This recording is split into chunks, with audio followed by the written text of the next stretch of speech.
Hi, I'm Chris. And I am Dave. And we are Horror Happy Hour. In association with BeyondNerds.com. Association with BeyondNerds.com. Today we're going to be... Gonna fight over? No, yeah, no, you yeah. Want to prove your dukes? Go ahead. Tonight we're going to be reviewing The Turnpike Killer. A raw, brutal, honest bloodbath by Evan Macro-Giannis and Brian Weaver, the guys behind the upcoming The Super.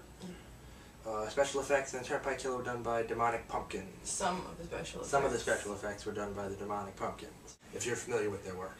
Yeah, I don't know. Special effects are really, really good. You know, not just the ones done by them, but just in general in the whole movie. It was a constant, I felt. Yeah, they didn't really cheese on that at all.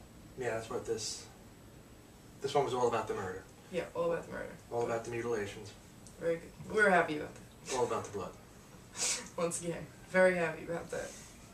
This movie's about killing whores. Well, not technically. They weren't really whores. He thought they were whores. No, they weren't technically whores.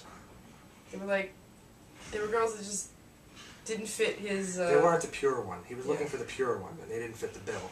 Yeah, unfortunately, for them. Yeah. If this movie has taught me anything more about living in New York, it's that don't talk to any strangers if you're a female. Because chances are they will misconstrue this as something else, and then will follow you home and violently murder you and whoever you live with. Yeah, they'll cut your throat and then spread your intestines all over your boyfriend. Yeah. Which keeps him alive a little longer, so I guess he was the lucky one in that situation. Kind of, I guess. Although he did take quite a brutal beating to the face. The chick in the situation, she was a good actress. Yeah, she was. I enjoyed her performance. Actually, I don't know, I thought all the performances were fairly well. I know, like, you're going to disagree with, like, one person in the movie. Yeah, okay, there's one person in the performance who kept taking me out of it. I'm not going to say who it was. It's not that you don't have to say who it was, it's just... It was such a minute thing that it didn't overall do anything. Look for Slash from Guns N' Roses, is all I'm saying. Okay. But it wasn't that he was bad, he just didn't fit with everybody else in the movie. He had the best line in the movie. He did. He really did. Very redeemable line right before he died at the end. Yes. Oops, I get to a spoiler, I'm sorry, I apologize in advance. But even then, like, for me, it wasn't even that he was a bad actor, because he wasn't. It was just he didn't fit with the type of people in the movie. That was my only thing. Yeah, well, he didn't seem like he'd be hanging out with those people. They all looked like they'll be hanging out together, and he seemed like really like the oddball. Whatever, but it's good to be the black sheep sometimes, so, you know, whatever.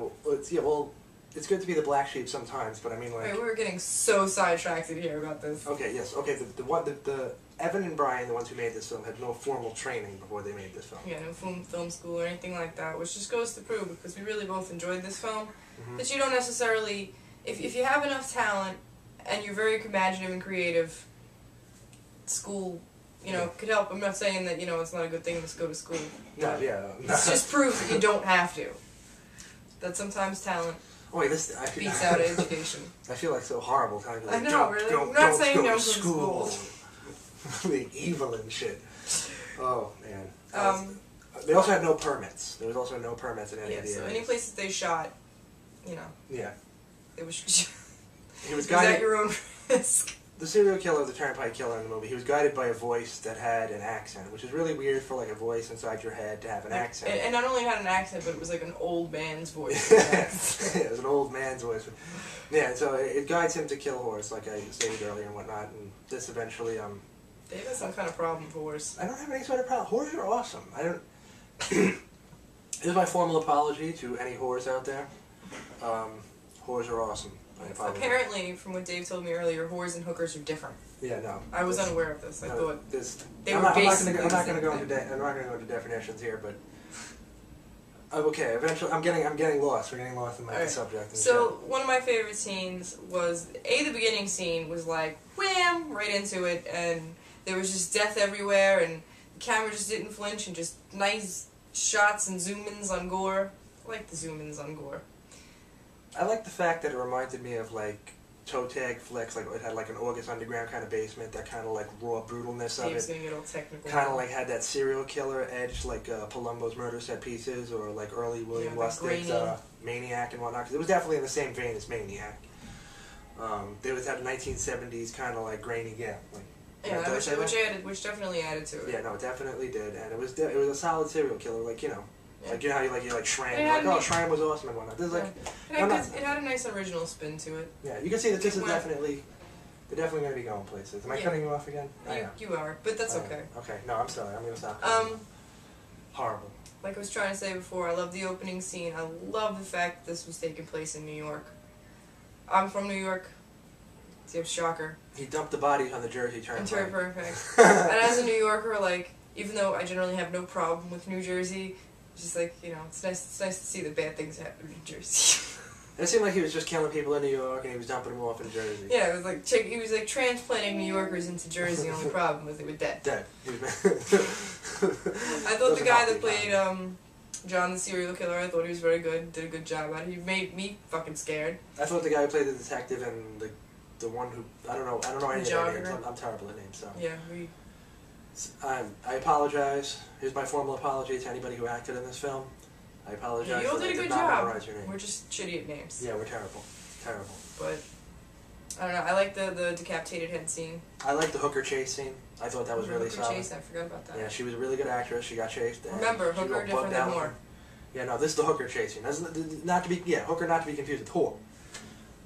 There was a whore chase scene. I'm not talking about the whore chase scene. I'm talking about the hooker one. But she was bugged out looking, and she. Yeah, they all seemed like everybody. All the victims definitely seemed truly afraid, and.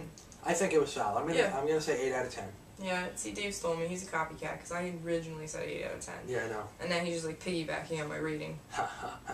Not really though. We really did enjoy this film, and I don't know where you have to go to like try to get this an American release because it hasn't released out here or hasn't been distributed. Yeah, it hasn't found a distributor out in America yet. But this was definitely a solid flick, especially if you happen to be like us and really be into gore. And you know, for those of you that really need a story, this had a story. Definitely it was enjoyable. Definitely for gore. Yeah, I would say like more for gore hounds. I think we're running close. But I enjoyed it. 8 out of 10. That's my final answer. The price is right. Thank you for watching. We're Horror Happy Hour, brought to you by BeyondNerds.com. Have a nice night.